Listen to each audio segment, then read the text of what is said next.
Good afternoon, folks. Welcome to today's OASIS Lunchtime talk, hosted by the Centre of Excellence for Game Culture Studies and Temporary Game Lab. My name's Tom Appley. I'm a senior research fellow here at the Centre. It's my pleasure to introduce Professor Nick Weber, who's a professor of game studies and director of the Birmingham Centre for Media and Cultural Research at Birmingham City University, UK. He is co-convenor of the Historical Games Network, and his research focuses on games of all types, cultural history, and identity. His recent work explores the historical practices of player and fan communities, the impact of games and virtual worlds on our understandings of the past, and the relationship between national cultural policy and video games. Today he's presenting a talk, Remnants of Play. Thank you, Nick. And thank you everyone for coming along. And I appreciate it's lunchtime. I'll do my best not to put you off your lunch, but I hope you enjoy it. This talk is really an attempt to sort of reinvigorate a book idea that I've been knocking around with for about 10 years and still haven't written. So I kind of would like to write it, and I'm trying to persuade myself to do that by giving this talk. And this is focused on the idea, as the title suggests, of remnants of play, and to sort of steal a subtitle from Rayford Gwynne's The Afterlife of Games. I'm a historian by training and background. I've got 2 history degrees, undergraduate and postgraduate. So it's probably unsurprising that a lot of my game studies work has kind of had a historical flavour to it. And particularly, I'm interested in the history of play experiences and what historians in the years ahead will have to look forward to when they try to write about the games that we're kind of currently playing. There's a range of people, so Jaakko Stenros, who you'll know, Suvik Mukherjee, they've drawn our attention to the ephemeral nature of games. So in short, the issue that games stop happening at some point because, we have to eat and sleep and stuff.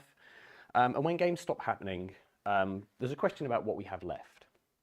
Now, Stenros, talking of non-digital role-playing games, has this to say: the moment they end, at the point of completion, they cease to exist.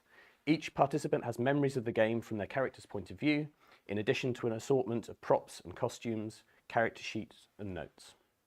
And Mukherjee, writing on video games, holds a similar view. He wonders if the ephemeral text which the player plays out and changes with each gameplay can be analysed at all.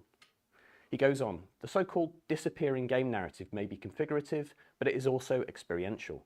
And although the actual instance of the game might be available again, might not be available again, the narrative is nevertheless recorded in diverse ways, such as player diaries, after-action reports, let's play video recordings, and a series of related sources such as reviews, previews, message board posts, screenshots, and trailers.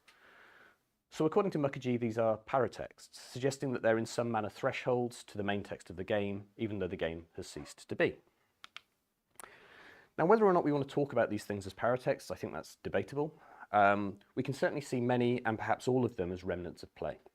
Props, costumes, character sheets, notes, diaries, after-action reports, let's plays, reviews, message board posts and screenshots are all objects that can stand testament to the fact that play happened, that a game of some sort took place. And in that respect, they're clearly important, and not solely in Mukherjee's sense that they preserve the game narrative. Approaching these items as a historian, my concern is less with the specific preservation of games as such, either as narratives or as sites of play, and more with the remnants as historical sources that tell us not only that games were played, but also something about how games were played. And in this respect, I'm concerned with what will be left in the future to tell us what game experiences were like, rather than what we might infer they were like from the games themselves, and how what was saved for posterity was chosen, and why, and what was meaningful, and what was lost. And this retrospective thinking comes from my background as a historian, as I say. So I'm a medieval historian by background. And I have this kind of deeply embedded sense that not only are game experiences ephemeral, but actually human records are ephemeral. Medieval records and manuscripts come down to us in this kind of really messy way. Partial copies, copies used to other purposes, so to bind other books, for example. Copies in effect preserved through their inclusion in other sources, so basically through citation, through quotation. Copies that survive somehow by accident. For example, we can see where writers have got access to or talk about books that we don't have anymore. And we sort of guessed that those books existed because medieval historians weren't great on citing things properly, but they did quote them and you see repeated quotes that help you to understand that something exists that you can't see anymore. Sometimes these materials get preserved in an archive, which is great. Sometimes they get locked in a box and forgotten about for 300 years, which is something that happens, right? Sometimes they get cut up into bookmarks, as you can see on the right here. And we can piece them back together. Sometimes we can't, because bits are missing. So historically, we stand on this kind of crumbling cliff edge of information. Now, in recent years, we've seen more and more attempts to preserve games, and these are by and large focused on what we might think of as the technologies of play. Miguel Sicar has coined the term playthings to capture at least some of these technologies, so objects like toys and games that we play with. And we can also extend the idea of technologies of play to include consoles, computers, the things without which video games don't afford a lot of play at all. I suppose you can play Frisbee with Blu-rays or something, but you know what I mean. Like you can't really play a video game without all of these surrounding technologies. And preservation efforts often build on existing private collections that have been put together by fans who are really eager to kind of keep particular games or game systems alive and the associated kind of practices of maintenance and so on. And this preservationist impulse is visible really around arcades particularly, where detailed care gets invested into cabinet reconstruction. I don't know if you ever watched any of these kind of reconstruction videos, but really kind of thorough craftsmanship in maintaining these machines. Even to the extent of configuring them to have what you might think of as the correct haptic experience, so like having just the right joystick and just the right button feel. And this is a kind of remembered feeling of play that goes into some of this stuff. And of course, video game museums have sprung up internationally, collecting gaming tech, copies of games, sometimes designer notes and documents, and a smaller amount of attendant materials, things like magazine adverts, and the occasional oral history. And similarly, museum and archives have also started to collect tabletop gaming. And again, these are predominantly preserving playthings, so things like the gamer's object, RPG rules, scenarios, board games, that kind of thing, alongside paratextual materials in a similar vein to those in video game museums. Now, as Carl Therian and others, including me, have pointed out, player materials are relatively absent from these collections. Fan work and player accounts are present only to a limited extent. And as many of the key materials that preserve aspects of the play experience are also absent, things like player notes, maps, and character sheets, we're not really capturing a lot of this information. We get some exceptions, so the Play-Generated Map and Document Archive at the Strong Museum of Play, for example, which does include some of these materials. But the holdings here are partial, and they tend to represent donations rather than deliberate collections. So these aren't people going out to collect these materials, these are just being given in somebody's personal collection, for example. So our modern play materials are just as precarious and vulnerable as medieval sources, as medieval documents. They're not, as a rule, being preserved in formal collections. They often exist only in single copies. And much like medieval materials, where there are multiple copies, each might be rendered unique through specific additions or specific notes or changes made by individuals, often people that we don't know. The material of their recording can vary, and it bridges analog and digital formats. Those formats are sometimes durable, sometimes they're CDs, which are very much not durable. And they're inscribed in ways which may or may not remain legible in terms of form or language or meaningfulness in the future. Can we read these materials? Can we use these materials with the computers that we have at the moment? Those kinds of things. Are the languages that are being used, for example, coding languages, so out of use that people don't know them anymore? You know, we see a slow fading in access to older languages particularly, and actually one of the things that's happening with the shift in universities globally is we're starting to lose or make precarious access to old languages because they're not being taught anymore. And, you know, that's something that we can consider as we think about what happens with contemporary computing languages, for example. And then you add to this the decision-making powers of the people that develop even informal collections, for example, fan archivists. And then the space of preservation gets even narrower. So yesterday we had a TTRPG symposium here, and in the paper that I gave there, so the research that my co-author and I had done, my co-author Charlotte Stevens, who also works at BCU, we'd focused on readers' letters in various magazines from the kind of 1970s and 1980s. And one of the things we noted when we were looking at this material was the old Hammer fan site, which is kind of a big place of Warhammer fandom, engages a lot with White Dwarf. in its listings, doesn't refer to the letters. It refers to the adverts, but not the letters, which is kind of interesting when you have content like this appearing in the letters and not really being picked up in the space of fan sites. So this is an example of stuff kind of disappearing, being pushed into the margins, potentially not being preserved. So there's a precariousness of player-originated materials. It's not even necessarily the result of purposeful, widespread exclusion, but sort of emerges in many small acts of neglect, of unintentional erasure. And here, museums that are pressed for space acquire maybe only 1 or 2 examples of play materials, but they always acquire the technologies of play. They always acquire the console, they always acquire the game, they don't necessarily acquire an account of anyone playing that game. And fan archives, again, they're dependent on deliberate contributions from people who have the time and the commitment to actually make those contributions. So again, they're shaped very much by the people that choose to participate. And then what is often the last resort of contemporary time and space poor adults, so the parental loft or the parental shed, has this kind of acquisition and disposal policy that maybe doesn't always fit with our needs. Maybe that material isn't there anymore.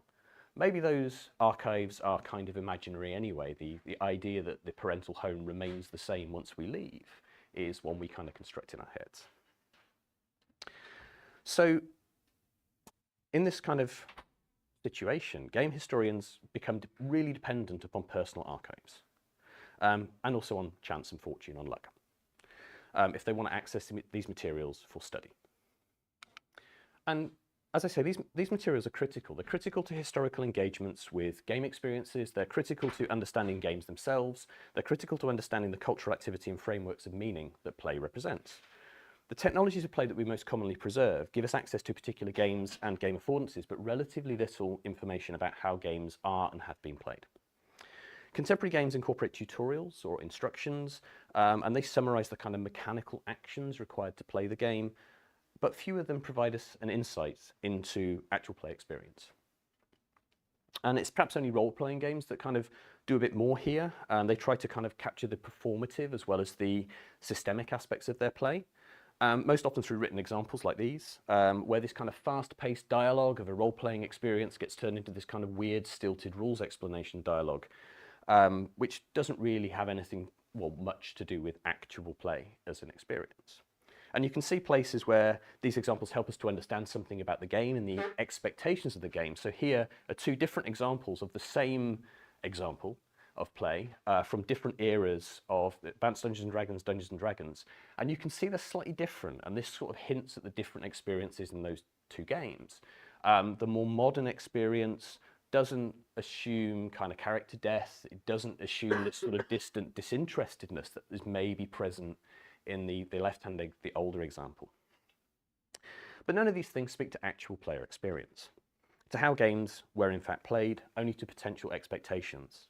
And this divide between experience and expectation echoes the one that historical theorist Reinhard Koselleck makes when expounding his theory of historical time.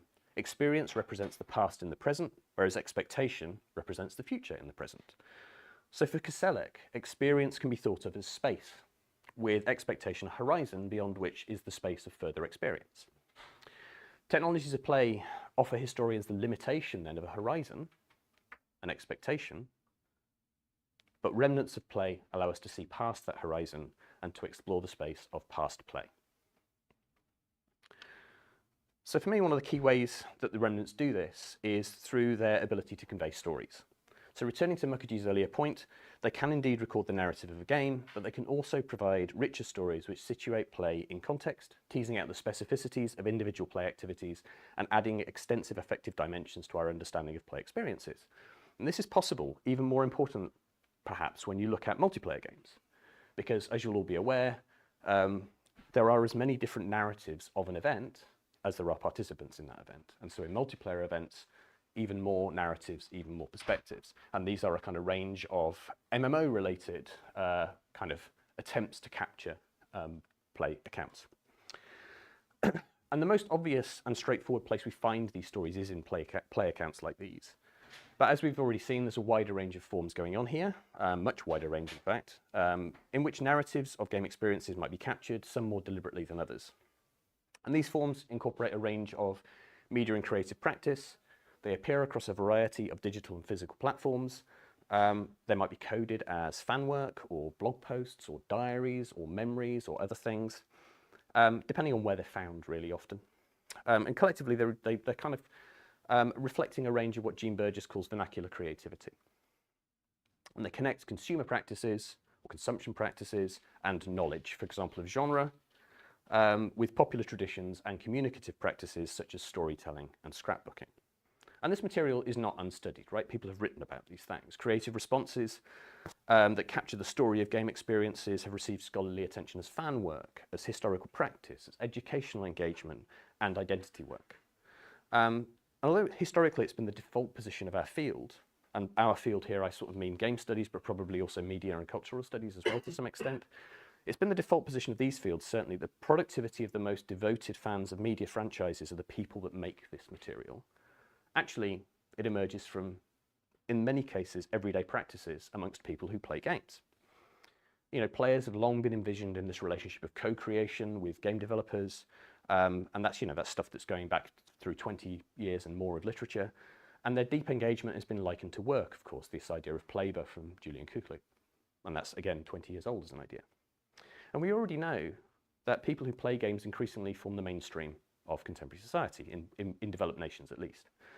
For example, there are a majority amongst British adults, according to the National Telecoms Regulator. So in this respect, player narratives are kind of banal, everyday, pervasive, commonplace. Here, for example, an EVE Online player discusses a moment of gaming experience. So just picking some kind of key points out. Plans were made throughout the day on Coalition Command about, halfway through that, about which timers we would focus on and where we would choose to strike. A general meeting was also held amongst the Vale commanders to determine priorities and strategies. I chewed through all but the last episodes of Daredevil and ate delicious and unhealthy chicken wings while I waited for the fun to begin. Or in the second, I got off work and right into the fun. Started prepping purchase in P3EN TAC-E as we had an iHub to take, also another iHub, also another iHub, also a Dispro. I can see how this is going to go. So this account locates itself immediately in recognizable moments of relatively contemporary life, shaping our view of this particular gaming experience. The language of military planning sits alongside the consumption of junk food, popular television, work, moving our perspective away from an exclusive focus on game details. And this is banal, it's perhaps even dull in some ways. But this quote is actually drawn from a war diary, written by a player called Willy in 2016 during EVE Online's World War B. And Willy was a key participant in that activity. Now that war probably started in 2015. It was called the largest PvP war in gaming history by game journalist Brendan Drain in 2016. So this is a kind of major seminal gaming event paired with a kind of set of details of somebody's everyday life. And that, I think, is interesting. As a historian, I think that's interesting. Bit of a change from EVE Online. You're going to learn a lot about turnips in the next few minutes. I started a Facebook Messenger group of friends and friends of friends to talk about turnip prices and upcoming events. Sunday mornings would be key, as those of us participating in the stalk market would let everyone else know what prices turnips were selling at, and throughout the week we would forecast what our expected spikes would be, if we were lucky, on websites like Turnip Profit. Those of us still working from home during the lockdown would at times have our laptops open while our Switch would be on next to us, with people coming in from the chat, coming in and going to sell their turnips. Now, 5 years after World War B, probably not connected, the UK's National Video Game Museum launched Animal Crossing Diaries, an online exhibition that collects stories of those who played Animal Crossing New Horizons during the COVID lockdowns in 2020 and 2021. So here, ACNH players were invited to contribute stories to the exhibition, and they did so in their hundreds. Again, these materials give us insight not only into the developing narratives within the game, but how this game was played, and how this game sat within people's lives at this particular moment of disruption. So in this account, we see again the everydayness of this experience, turnip selling alongside the kind of pressures of the workday, the extra resources and tools employed for play. And for those unversed in the dark arts of Animal Crossing, as I say, I will explain the turnip thing. So you can only buy turnips on a Sunday when Daisy May visits your island, and then you have a week to sell them before they rot. And the price of turnips fluctuates wildly, so there's a whole thing about trying to sell the turnips at just the right time so that you get the most money out of them. And so that's the whole thing about the turnip profit, working out what the price is likely to be. And unlike what I've shown you so far, not all of the contributions to Animal Crossing Diaries are written. There's audio, there's images, there's video being provided as well. And these materials communicated stories, but not always in a single mode or in a straightforward manner. A situation that's reflected in many other forms of remnants of play. So returning to our earlier list, we might expect after-action reports and let's plays and reviews to involve some kind of narrative structure. And some organised text or spoken content that allows stories to be readily understood. Diaries and posts may or may not be similar, but props, costumes, character sheets and screenshots will probably be quite different, as will maps and doodles, sketches and music, such as Jody Crisp's Turnip Sounds piece up here, which I'd love to play you, but I can't, and I'll explain why later on. And so for this reason, this kind of diversity of form, I've started to move away from the language of storytelling to talk about what's happening with these remnants. Ideas of storytelling tend to privilege writing and orality in an exclusive way. So I've been using the idea of story making to recognize that these stories aren't always written or spoken, that these artifacts tell stories through overt narratives, but also through their production and circulation context. So we often learn something further about them from the places that we find them, how they're situated within other media, and how and by whom they're made. So story making as a concept has been used by a number of scholars to encompass speech, writing, visual, audio and gestural modes and received narrative resources in meaning-making processes that are particularly appropriate to what Larissa Horth and Ingrid Richardson call the messy space of the everyday. I'm just going to have some water, sorry.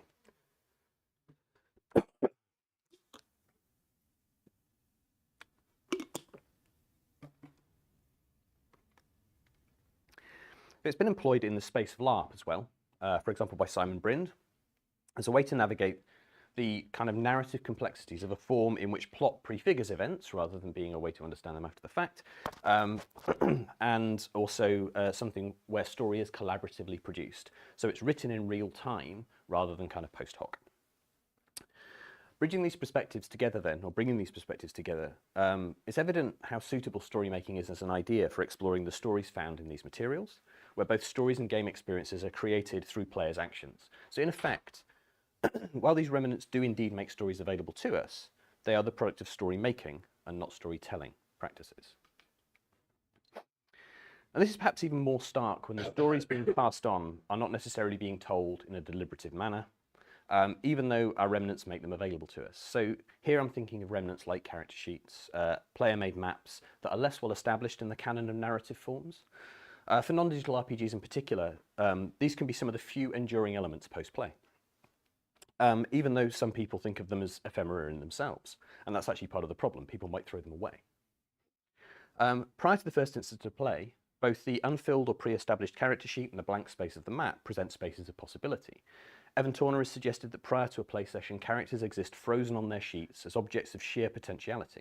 And similarly, blank maps evoke the terra incognitae or outline maps that have so often been taken as the inspiration for adventure stories. So, as Richard Phillips notes, in which anything seems possible and adventure seems inevitable in these malleable spaces. So here we're pushed back to Koselleck and the horizon of expectation. Crossing that horizon through the act of play creates experience. At the outset, character sheets and maps unused are playthings, technologies to facilitate the play experience, whatever that might be. To engage with them after the game has ended, though, is to understand them not as the grounds of future opportunities, but rather as the remnants of gameplay. The outcomes of choices and experiences which have already taken place and are in the past. So these become historical documents. Importantly, filling in character sheets or maps is part of play. So much like in LARP, the stories that are being made here are being made during play. And that might be obvious for character sheets because they kind of having a defined character is, a precondition for play in quite a lot of role-playing games and other kinds of games which kind of scope your character in that way. But the expectation that players produce maps as they play is also often encoded in games, either implicitly or explicitly, although the need to do so has been impacted in many cases by changing technologies of play. Certainly in contemporary video games, it's far more normal to be provided with a map than not. And modern iterations of older games may offer a kind of map-free version as hard mode. And similarly, increased emphasis over time on the use of figures in mainstream role-playing games, alongside the impact of online tabletop gaming clients, has reduced the necessity of map making by players in various ways. Historically, though, several generations of D&D rules, for example, have pushed players to make maps. So, back to 1978 again, Gary Gygax observes, one player must keep track of the expedition's trek.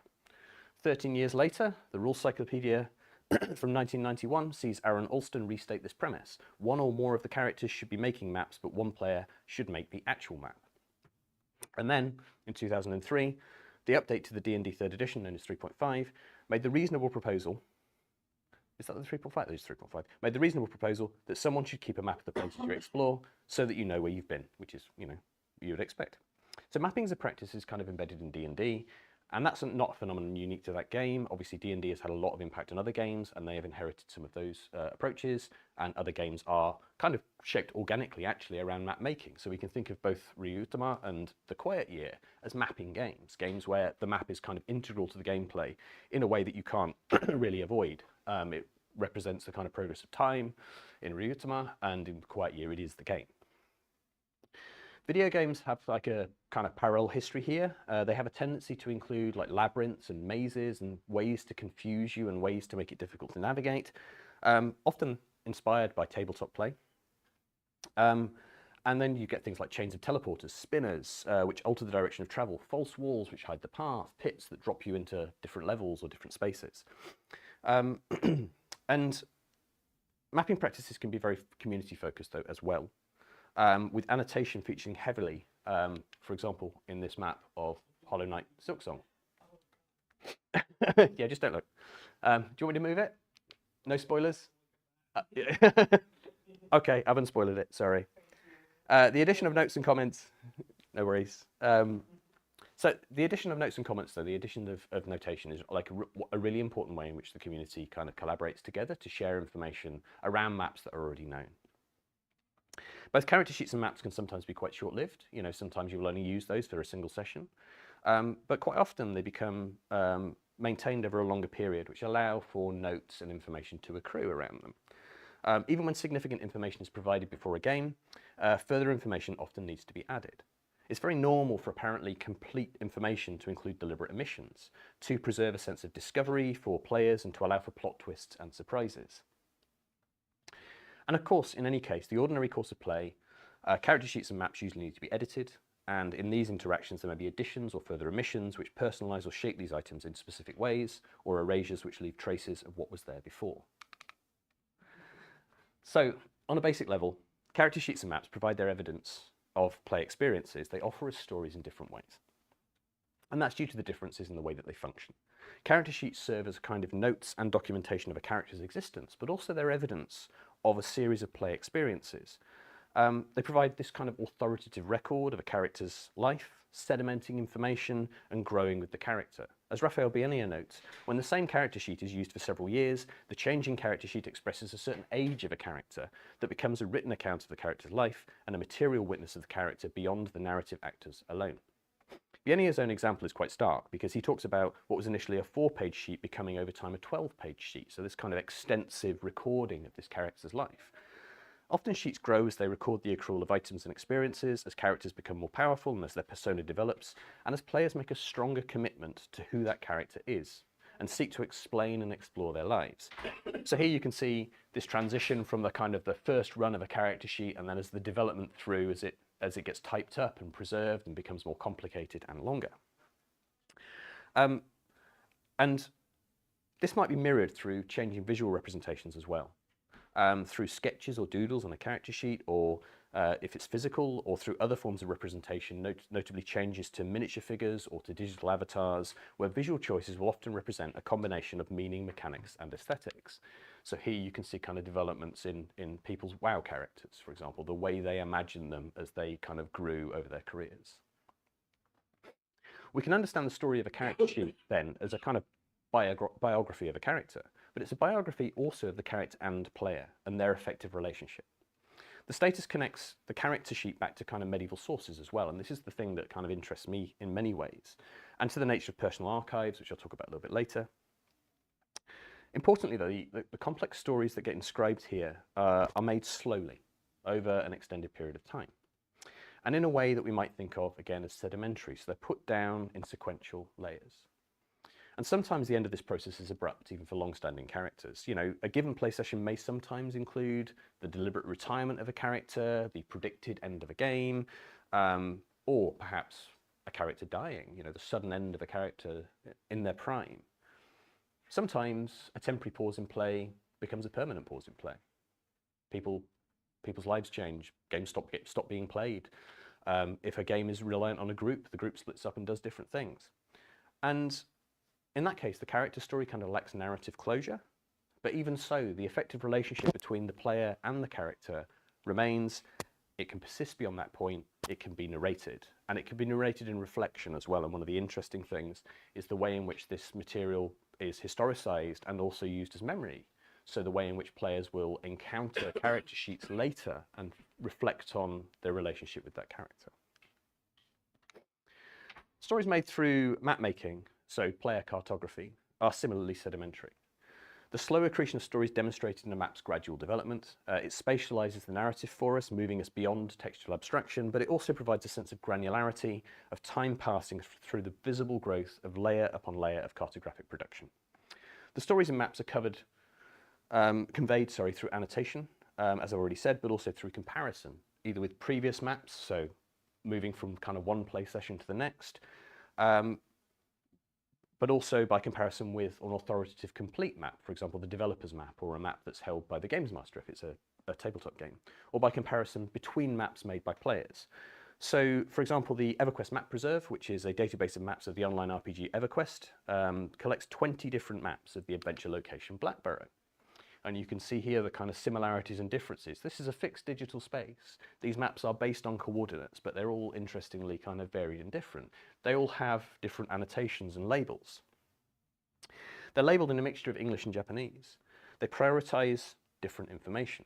The spawn locations of specific creatures alternate with information about traps, descriptive community names for parts of a zone, elite ledge or green room, all set against attempts to capture the extensive complexities of Blackborough's winding tunnels. But there are also commonalities that are interesting. So here we have all of the people referring to the same trap, which is a pit or a tree trap or pitfall or whatever else. And this seems to be a desire to record, but also perhaps to avoid a shared experience, which is falling down to the bottom level of the dungeon by walking into a tree, which turns out to be an illusion. Here you can also see another kind of set of digital paired with analog attempts. This is a player called Oronlu's attempt to capture Sabin's epic journey in Final Fantasy VI, which resulted in a traced copy of the game map bearing a winding red line, which is her specific interpretation of that aspect of the story. So this map articulates a narrative through a general act of reproduction or repetition of commonly held cartographic information with a series of individualized interventions as the journey's traced. And on the right, you can see her pen and paper images of Final Fantasy III, which similarly offer personal interpretations of game spaces that can be compared with those of others. And these maps, of course, aren't neutral documents, right? They're subjective interpretations of game spaces informed by player experiences. Each player map, whether it's physical or digital, and however ordinary it is, captures or records a moment of experience through what's both an act of creation and an act of witnessing, offering a specific narrative of an experience in time and space. The limitations of these maps, their edges, their silences, contain the stories that they tell, that they can tell. Spaces and absences on maps before a game might hold this promise, this expectation of further adventure or excitement, but when they're subject to reflection after a game is finished, they speak of adventures that didn't happen, the gaps, the absences, the places people didn't explore, stories that weren't told. So they're cartographic and experiential silences. And, you know, again, other more complete maps might exist, but they're not able to provide us with the same deep affective connection as the maps seen from the perspective of a player who had a particular experience. So these maps, for example, are from 1972 or thereabouts. And they were drawn by David McGarry, who was playing in Dave Arneson's Blackmore role-playing game. If you know anything about D&D, Blackmore is considered to be a kind of antecedent of Dungeons & Dragons. So apparently Arneson runs this game, Gary Gygax gets introduced to it, they start talking, they write Dungeons and Dragons. That's the kind of the rough plot. Now these maps are bound within an old chemistry notebook and represent sketches made by McGarry's character H.W. Dumbo as he braved the depths of Blackmoor Dungeon. And the stories of these maps can be elucidated by comparison with the versions produced by the Judges Guild, where it was formally published in 1977. Along with an interview comments from McGarry himself. McGarry says, the basic scenario is Arneson telling us 10 feet, 20 feet, room 20 by 20 with an up staircase in the southeast corner, down staircase in the northeast corner, a passage on the north wall, an east wall, and an ugly troll standing in the middle of the room. What are you going to do? We would scramble like mad to figure out the strategy. We would have been drawing the map by hand on loose graph paper. For Dumbo, I would transfer the loose map into the chemistry notebook later. The idea of binding remnants into a book is reminiscent of the lost manuscripts that I mentioned earlier. And I want to take the opportunity to bring us back to some further medieval connections here. The things that go beyond the simple vulnerability of historical materials. Sticking with maps for a moment, it's notable that games commonly make use of what we might call nodal maps, which have strong medieval connections. And you can see an example of one such map here, from a kind of hand-drawn attempt to map a game book, a fighting fantasy game book. And on the right, other kinds of nodal maps, story maps in games, in video games. So nodal maps are sometimes referred to as point crawl maps, and they set locations and events into a framework of connections akin to a plot, and include visualizations like story trees. So games like Detroit Become Human, Radiant Historia, Perfect Chronology, and so on. But they also underpin game books like fighting fantasy books or Destiny Quest books, or any choose your own adventure book has a kind of underpinning nodal map. Now, Thomas Rowland points out, he's a medieval historian, points out that medieval maps, particularly Mappa Mundi, so maps of the world, didn't seek to act as accurate geographical representations of places. Instead, they concerned themselves with the relationship between locations and places, and they provided detailed information, usually via annotations, and with the ordering of a narrative, through the ordering of a narrative, often to facilitate imagined journeys. So pilgrimages for people that couldn't go on pilgrimage. So you could look at these locations and you could imagine your journey. But these weren't intended to be geographically accurate. They weren't intended to actually relate to the physicality of space. They were intended to tell you a story. And maps in this form basically represent a process of emplotment. So they're constructed around a series of meaningful events, which offer narrative outcomes detailed through the kind of annotations we've already seen. But they're not, as I say, maps of space, they're maps of places. You also get medieval echoes in character sheets. Many of the practices that players use to make character sheets into stories of play evoke scribal practices from medieval documents. Formal character sheets in particular don't really support the recording of affective relations between players and their characters. So this material often winds up outside the space of the sheet, written in the margins. And that places it in tension with the formal context of a game record. Similarly, you can see the addition of marginalia in medieval manuscripts. This is the original 5-fingered bookmark if you've ever played a game book when you're kind of sticking your fingers between pages. It's a way of drawing the reader's attention back to particular parts. So this is the equivalent of putting a sticky note and saying, read this again, or, you know, the way that some people, terrible, horrible people who write in books, do that now. And one of the key things that marginalia did in medieval documents was to serve a mnemonic function. So they helped readers concentrate. And they're effectively a form of doodling to keep you focused as you read. And that also preserves something of the character of the document's reader, of the user. In character sheets, they consort with the formal text to capture the affective relationship of player and character, as they make the character more substantial, so a unique personality with a mind of its own.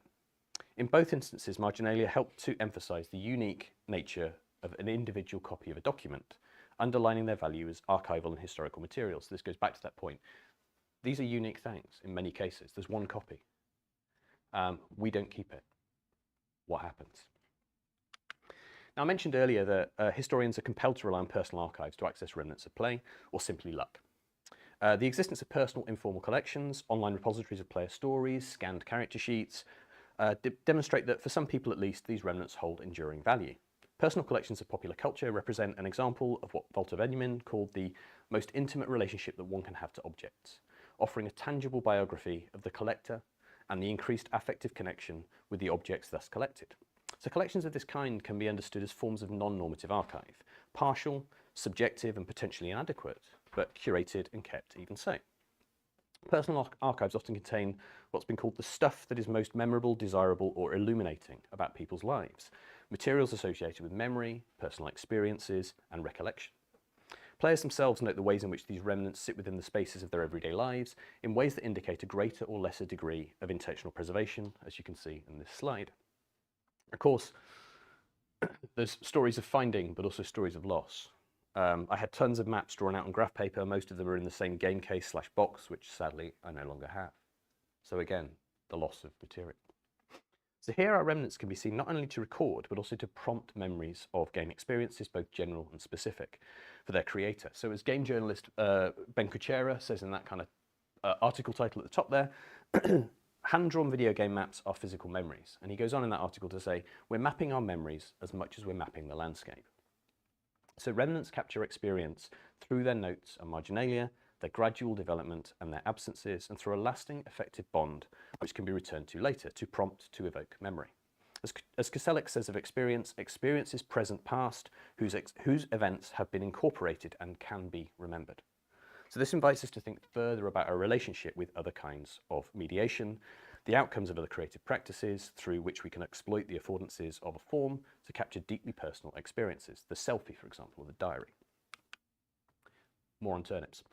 Of course, the existence of personal archives doesn't insure us against their precariousness, but it does help in some manner to distribute the risk of loss, albeit across unmaintained sites, often hosted by dated providers. While a number of the items I've shown you today are either no longer available online or are now preserved only by dint of the Internet Archive, I am, of course, unable to show you materials that aren't there. And were not there when I went to look during my ongoing research. So Turnip Sounds, which I mentioned earlier, is an Animal Crossing Diaries submission composed of 2 pieces of music, Turnips 1 and Turnips 2, which generate sounds and tempo based on the turnip prices in Animal Crossing New Horizons. Unfortunately, the ACD collection is no longer actively maintained, and all time-based media on the site seems to have been set to private. More significantly, valuable collections of player remnants are unavailable due to corporate disinterest or attempts to protect intellectual property. From my own work, I'm acutely conscious of the loss of the EVE True Stories collection, which was created for the 10th anniversary of EVE Online in 2013. This site hosted more than 750 player contributions about their experiences of playing the game, and only a handful remain in the Internet Archive. True Stories was framed as a competition, with the winning story published as a digital comic series and hard copy graphic novel, a somewhat ironic example of history being written by the victors. I'm reminded of a great joke I was told the other day as well, which was that history is not written by the victors, history is written by historians, and historians are all losers. Elsewhere, link rot means that elements of collections are no longer accessible, and that makes exploration of materials often quite a disheartening experience. So this enduring precariousness, along with the importance of the connection with memory, gives an urgency to collecting these materials if we're going to do it at all. We need to do it. We need to start doing it now in a much more focused way. Initiatives like Animal Crossing Diaries were captured in the moment. They were, that happened as people were having those experiences.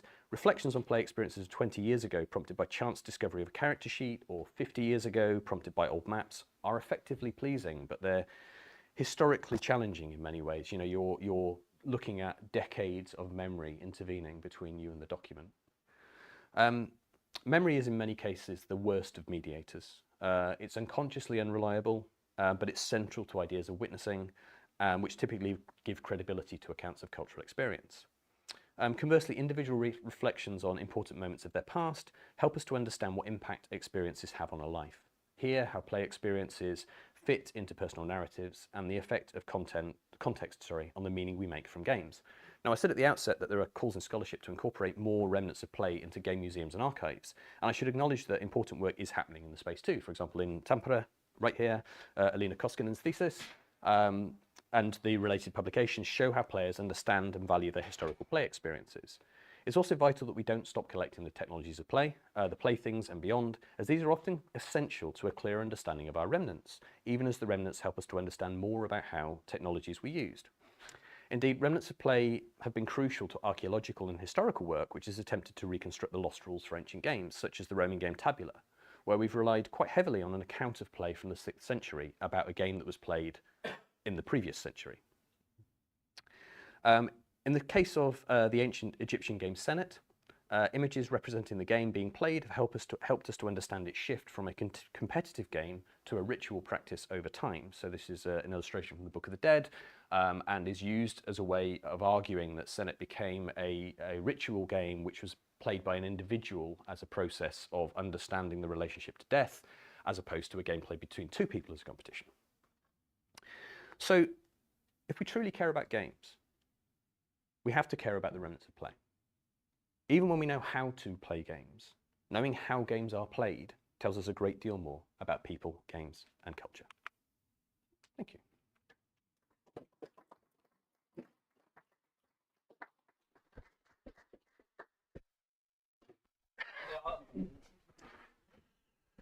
Thank you, Nick, for an amazing talk. Must have some questions from the audience here.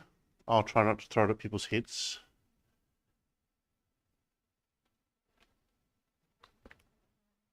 All right. There is a hand. I'm just going to pass it to you.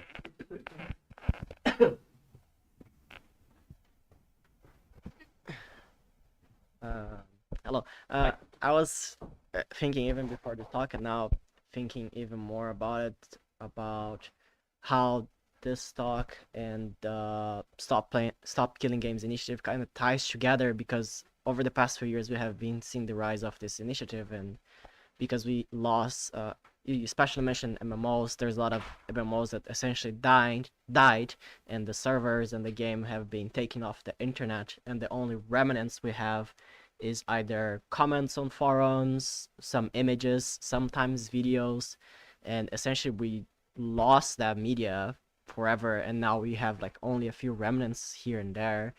And yeah, basically I've been reflecting on that, and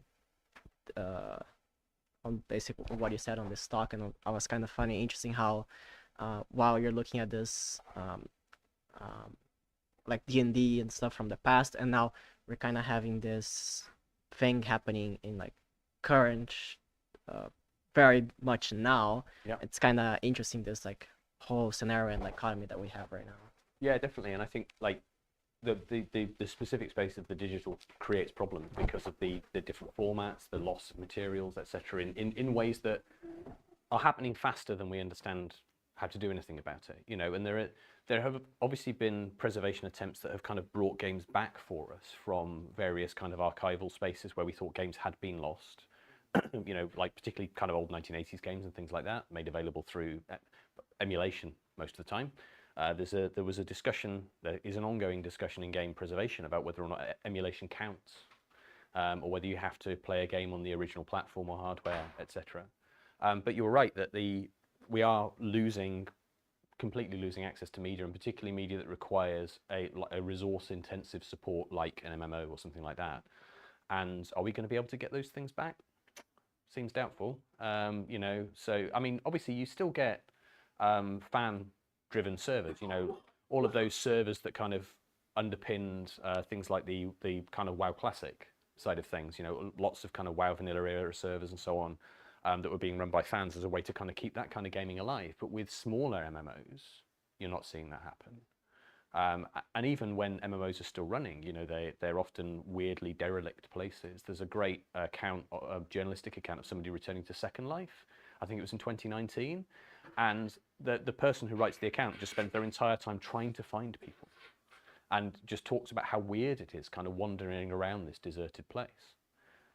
So, you know, all of those things are important, and all of those things are important to capture, and it sort of emphasizes why these remnants become important, because they might, as you say, be all we've got.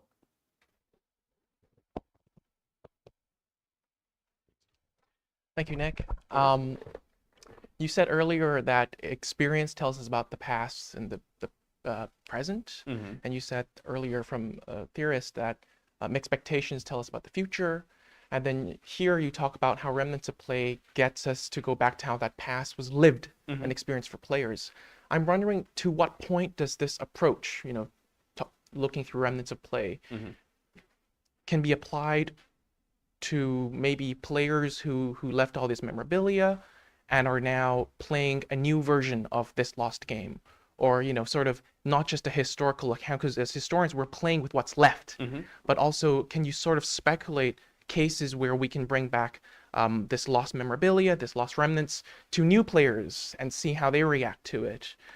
Sort of where can that go with this method? So I think that's interesting in a number of ways. I mean, if we think about how all of us kind of got engaged with games, a lot of those initial gaming experiences will have come out of somebody else saying, "Try this thing," and this is my experience with it.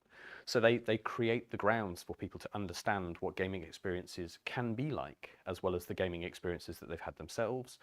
But I also think that they're just really valuable for understanding more about how games get played. Go back to that kind of war diary, right? Somebody just kind of, you can imagine the play space, you can imagine the play, you kind of imagine what's happening there in a way that the sort of like the basic promotional material around EVE Online would not really give you an insight into quite what's going on. But as soon as you start to think about people playing, where people are playing things, like how is someone sat while they're playing? Do they talk about that in their account? Who did they play with and why was that important? There's some great accounts of, they're quite upsetting in many ways, but great accounts of people talking about the last time they got to play with somebody, the last gaming experience they had with a relative who died, or a child who moved away from home. And those things are quite important as well. So there's lots of different dimensions in which I think they can inform kind of future players. And I think the value of history is always in the present, right? It's never history is only kind of incidentally about the past. It's about the fact that we're drawing on the narrative and informational resources we've created as a species to help us understand what's happening right now, and to help us understand who we are.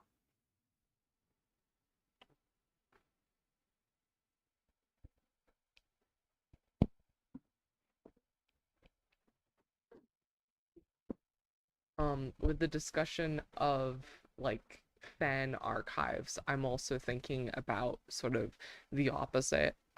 For some previous research I did, I had to look at a subreddit, and I was particularly interested in this one incident in which players were responding very emotionally and passionately to something that happened surrounding the game. And what happened was that when I came back, a year later to look for those responses because of my research, remembering seeing them there, they had been taken down because the moderators had deemed them as spam. Yep. So that I thought that was a really, really interesting moment where you have a real-time curation that showcases pretty strongly like what these particular people saw as valuable in the game discussion space, and it was not the people who were yelling. Yeah, and that kind of moment where important things within a player community make contact with kind of corporate requirements, and those kinds of structures are often quite informative. So I talked about EVE True Stories going, that was a separate site on the EVE Online website. When they redesigned the website, they dropped the sub-site, they didn't put it back up. They probably still got that material, but it's not accessible. Similarly, some of the comments that I used there came from things like posts on Polygon, but they'd updated their website, and those comments are no longer there. They're no longer attached to the story they were attached to. Are they still available somewhere? Who knows? I couldn't find them. And I mean, the other example I would give, which is kind of indicative of a lot of this sort of stuff, is I was working with a colleague on some material looking at Arab gamers. And we started to look at narratives around the Syrian war. And we found some narrative materials that have been put on YouTube, which were using a mod to Arma 3 to tell a story about the Syrian war from the perspective of ISIS in Arabic. It was a 15-part series. Each video was about an hour long. And YouTube took them down as terrorist content. And it was not clear that that was what was happening there at all. It was an account and a historical narrative, but it fell under a particular banner and they just took it down. And that material was deleted. And And that kind of thing is a constant sort of challenge where we are allowing corporate interests to decide what we keep as a species. Mhm.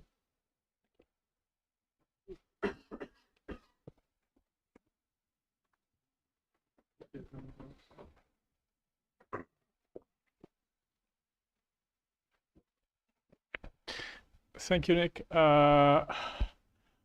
One of the things I sort of like when you sort of like given those examples during the presentation, I was sort of starting to think is that like how much some of these examples also work as a some sort of dialogue between players and designers, because I mean like it's sort of like obvious that sometimes some of these things are sort of like integrated into an updated version of the game, and they sort of like come the game in a sense. But then the sort of like what players then do sort of like changes. And I mean like I got a sort of like maybe a bit surprising example, but I mean like I remember I don't know, like let's say 20 years ago there were sort of like really interesting sort of like player narratives online about FIFA and football manager games. That was sort of like really fascinating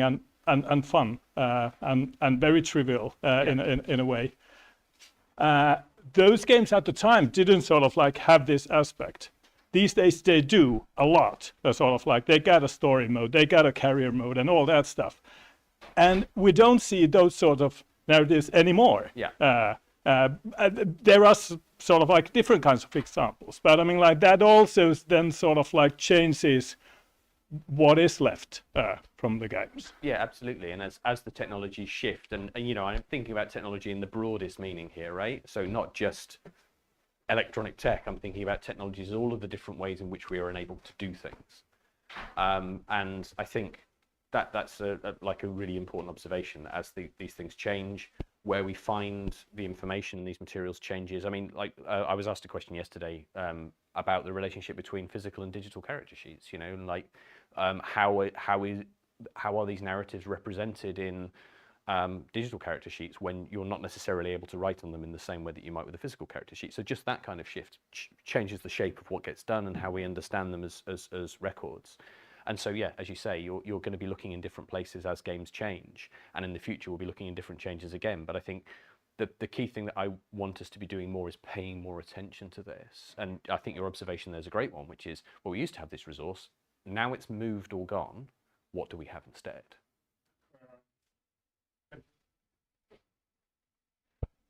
Okay, we've got time for one very targeted, concise question that requires a short answer.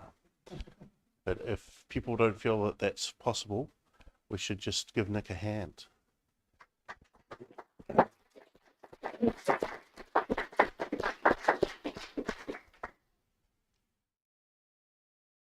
Thank you all.